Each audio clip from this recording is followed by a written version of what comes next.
আমাদের ছোট নদী চলে বাঁকে বাঁকে, বৈশাখ মাসে তার হাঁটু জল থাকে। পার হয়ে যায় গরু, পার হয়ে পরিচিত কেউ আছে নাকি? পার হয়ে গাড়ি, দুই ধার উঁচু তার, ঢালু তার পাড়ি।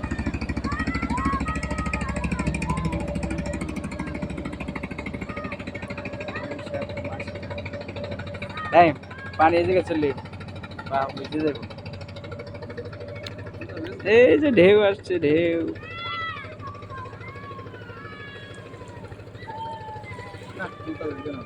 আর ভেজবো পরের ডাইব।